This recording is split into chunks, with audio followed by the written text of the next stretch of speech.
नमस्कार बच्चों, आज हम बाजार दर्शन पाठ की जानकारी लेंगे। बाजार दर्शन पाठ के लेखक जैनेन्द्र कुमार जी हैं।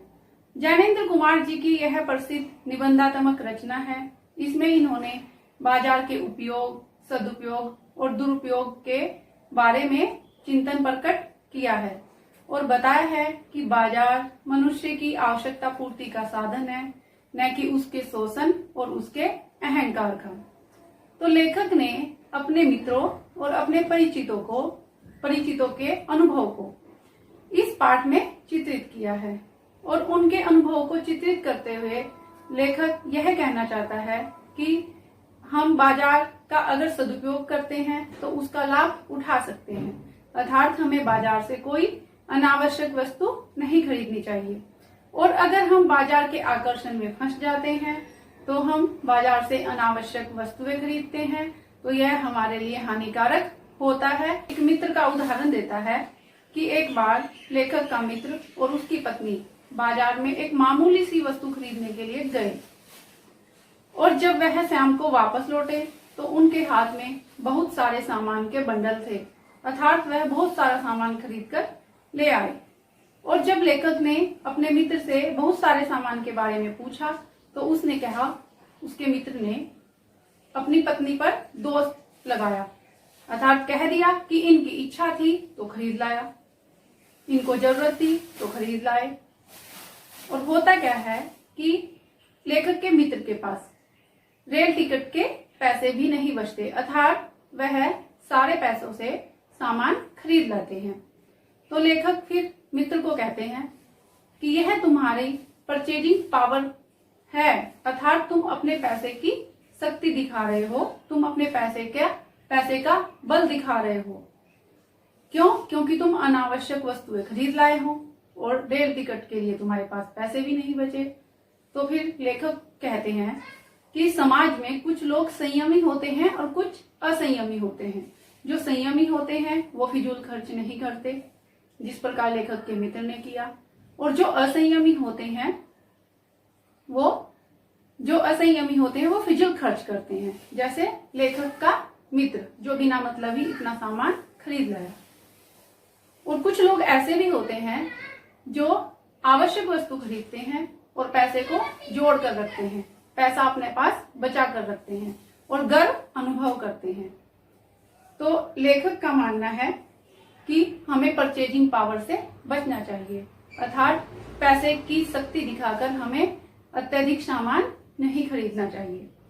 फिर लेखक कहते हैं कि बाजार जो पूर्ण रूप से सजा धजा होता है, जो लोगों को अपनी तरफ आकर्षित करता है, आमंत्रित करता है, कि वो आकर्षित तो करता है, आमंत्रित भी करता है, लेकिन वो किसी से आग्रह नहीं करता, अर्थात वो किसी से जोर जबरदस्ती नहीं करता। बाजार की जो वस्तुएं हैं वो ऐसे तो नहीं कहती कि मैं तुम्हारे साथ तुम्हारे घर चलूंगी, चलो मुझे खरीद ले चलो, कि ये मनुष्य की इच्छा के ऊपर निर्भर होता है कि उसने क्या खरीदना है। फिर वो कहते हैं कि ग्राहक सब कुछ भूल जाएं और बाजार को देखें, तो फिर यही होगा जो लेखक के मित्र के साथ हुआ, अर्थात फिर वो बाजार की वस्तुओं को खरीदेंगे। तो उनके मन में ऐसी सोच नहीं होनी चाहिए। बाजार तो मनुष्य के मन में इच्छा जगाता है। कैसी इच्छा? वस्तुओं को खरीदने की। तो लेखक एक अन्य मित्र का और उदाहरण देता है और कहता है कि एक अन्य मित्र और उसकी पत्नी भी बाजार में गए, और जब वह बाजार में गए तो वह दोपहर से पहले गए थे और शाम को वह घर आ गए। दोपहर के बाद घर आए, तो जब घर आए तो उनसे पूछा कि तुम क्या खरीद कर लाए हो? कुछ नहीं खरीद कर लाए। क्यों नहीं लाए? उन्होंने कहा कि बाजार में जो भी था सब कुछ खरीदने लायक था, कुछ भी ऐसा नहीं था कि जो न खरीदा जा सके। कि अगर मैं एक वस्तु को खरीदता, एक वस्तु लेने गए थे वो, तो उसका अर्थ था शेष वस्तुओं को छोड़ना, अर्थात बाकी चीजों को छोड़ देना। तो इसलिए मैं कुछ भी खरीद कर नहीं लाया, क्योंकि मुझे समझ ही नहीं आ रहा था कि मैं क्या खरीदूं और क्या छोड़ दूं।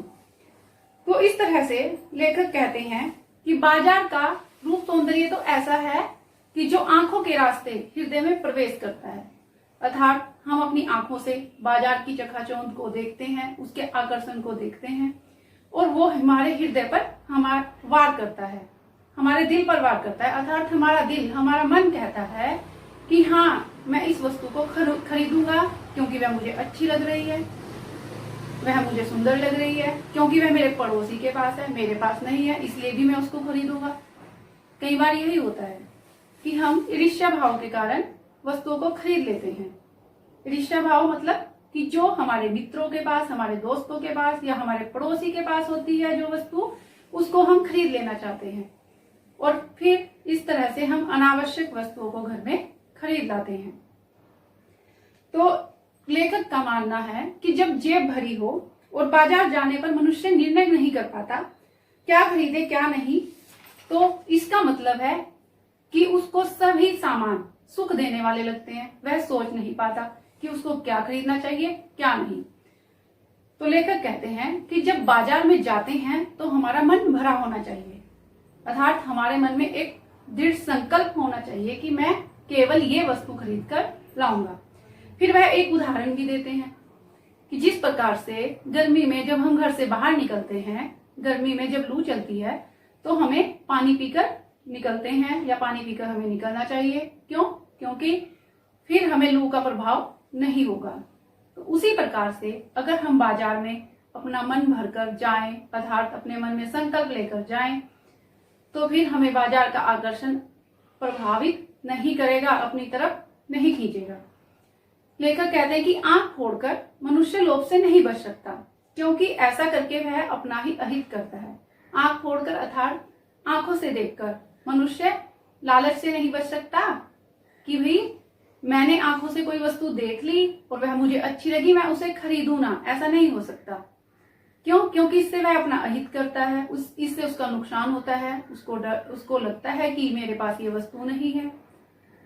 फिर वह यह भी कहते हैं कि संसार में कोई भी मनुष्य पूर्ण नहीं है। पूर्ण अर्थात पूरा नहीं है, अधूरा है, क्योंकि यदि मनुष्य में पूर्णता होती तो वह परमात्मा से अभिन्न महाशून्य बन जाता, वह परमात्मा की तरह महाशून्य हो जाता, अर्थात उसके मन में कोई इच्छा शक्ति होती ही न। अतः अपूर्ण होकर ही हम मनुष्य हैं। तो कहने का भाव क्या है कि मनुष्य की इच्छाएं तो होती हैं और उनको पूरा भी करना होता है, लेकिन हमारे मन में अनावश्यक इच्छाएं नहीं होनी चाहिए। तो इसलिए लेखक के कहने का भाव यही रहता है कि हमें बाजार के आकर्षण, उसकी चकाचौंध से बचना चाहिए, उसके चंगुल में नहीं फंसना चाहिए। अब लेखक अपने पड़ोस में रहने वाले एक चूरन बेचने वाले भगत का उदाहरण देते हैं, जिसको भगत कहते हैं। वो कहते हैं कि जो भगत जी हैं मेरे पड़ोस में रहते हैं, उनको चूरन बेचने का जो काम है वो बहुत समय से वो कर रहे हैं और वो अपनी चूरन खुद बनाते हैं, और अगर वह चूरन का व्यापार करते तो अब तक मालामाल हो जाते, अर्थात उसको व्यवसाय बनाकर अपनाते उस चूरन के काम को, तो वह बहुत अमीर हो जाते। लेकिन उनका स्वभाव कैसा है चूरन बेचने वालों का कि वो 6 आने की चूरन बेचते हैं, और जब 6 आने की चूरन उनकी बिक जाती है तो बाकी जो बची चूरन होती है उसको बच्चों में मुफ्त में बांट देते हैं, अर्थात बच्चों से बाद में कोई पैसा नहीं लेते। तो लेखक कहते हैं कि इस सेठ भगत पर बाजार का कोई भी जादू नहीं चलता, वह जादू से दूर रहते हैं, वह निर्मोही है, जादू से पैसों से उनका कोई भी मोह नहीं है, बाजार के जादू का कोई मोह उनके ऊपर नहीं चलता। अब लेखक एक बार सड़क के किनारे चल रहे थे, कोई मोटर कार वाला आया और तेजी से उनके पास से गुजर गया। तो लेखक को जब वो मोटर कार वाला उनके पास से गुजरा और धूल उड़ाकर चला गया, तो लेखक को लगा कि इसने तो मुझ पर अपने पैसे की व्यंग शक्ति का बाण चलाया है, अर्थात इसने अपने पैसे की शक्ति दिखाई है कि हाँ मेरे पास मोटर गाड़ी है, इसलिए इतने तेजी से यह धूल उड़ाकर चला गया। यह बात सोचकर लेखक के मन में एक बार आता है कि मैंने ऐसे घर में जन्म क्यों नहीं लिया जिस घर जो मुझे भी मतलब गाड़ी मिल जाती, मेरे पास भी मोटर गाड़ी होती, ऐसे माँ बाप के पास मैंने भी जन्म क्यों नहीं लिया। तो यह सोचते हुए फिर उनको भगत जी की याद आ जाती है। वो कहते हैं कि ये जो पैसे की व्यंग शक्ति है, पैसे का जो जादू है, वो भगत जी पर क्यों नहीं चलता। ऐसा वो क्यों कहते हैं? क्योंकि एक बार लेखक को भगत जी बाजार में मिल जाते हैं और जब वो देखते हैं कि बाजार इतना सजा हुआ है, इतनी अच्छी अच्छी दुकानें, इतने अच्छे अच्छे स्टोर सजे हुए हैं, और जो भगत जी है वहां से गुजरते हैं, उस बाजार के आकर्षण का भगत जी पर कोई भी प्रभाव नहीं पड़ता। वह एक छोटी सी पंसारी की दुकान पर जाते हैं, वहां से अपना जीरा और नमक, जो कि चूरन बनाने का जो उनका सामान है, वो खरीदते हैं और चल पड़ते हैं। उनके लिए बाजार तब तक बाजार है जब तक वो जीरा और नमक नहीं खरीद लेते। जीरा और नमक खरीदने के बाद बाजार उनके लिए शून्य हो जाता है, बेकार हो जाता है। तो इस प्रकार से लेखक अंत में यही कहना चाहता है कि बाजार की सार्थकता उसी के लिए है जो बाजार का लाभ उठाए, अर्थात जो अपनी चाहत को जानता है, अपनी इच्छा को जानता है, उसी के लिए बाजार सार्थक है। और जो परचेजिंग पावर के बल पर, अपने धन के बल पर बाजार से अनावश्यक वस्तुएं खरीदता है, उसके लिए बाजार सार्थक नहीं है, निरर्थक है। क्यों? क्योंकि जब वह अनावश्यक वस्तुएं अपने घर में खरीद लाता है तो बाद में वही वस्तुएं उसको परेशान करती हैं, उन्हीं से उसका दिमाग खराब हो जाता है, उनका रख रखाव, उनकी साज संभाल, इसी से वह परेशान रहता है। तो ऐसे मनुष्य बाजार का लाभ नहीं उठा पाते। तो बाजार से लाभ कौन उठाते हैं? जो अपना मन भरकर, अपने मन में दृढ़ संकल्प लेकर बाजार में सामान खरीदने जाते हैं, वही बाजार का लाभ उठाते हैं। अगर बाजार में कोई अपनी परचेजिंग पावर अर्थात अपने पैसे के दम पर खरीदारी करने जाए तो वहां क्या होता है? केवल खरीदने वाले और बेचने वाले ही होते हैं। कोई भाईचारा नहीं रह जाता, कोई भी भाईचारा नहीं रह जाता, अर्थात कोई प्यार की भावना नहीं रहती, केवल खरीदना और बेचना ही रह जाता है। तो ऐसा बाजार मानव के लिए एक विडंबना है, और ऐसे बाजार का जो अर्थशास्त्र है वो अनीति शास्त्र है, अर्थात ये अच्छी नीति नहीं है। तो इसलिए हमें बाजार के आकर्षण से, बाजार की चकाचौंध से बचना चाहिए। क्यों? क्योंकि बाजार में ऐसा आकर्षण होता है जो चुंबक की तरह हमें अपनी ओर खींचता है। लेकिन हमें अपने मन में दृढ़ संकल्प लेकर चलना चाहिए कि हमें अपनी आवश्यक वस्तुओं को ही खरीदना है, न कि अनावश्यक वस्तुओं को खरीदें और अपने घर में बिना मतलब ही उनको इकट्ठा करें। तो ऐसा संकल्प हमको लेना चाहिए। तो बच्चों, आज ये पाठ यहीं पर समाप्त होता है। आशा करती हूँ कि पाठ आपको अच्छे से समझ आया होगा। फिर मिलेंगे।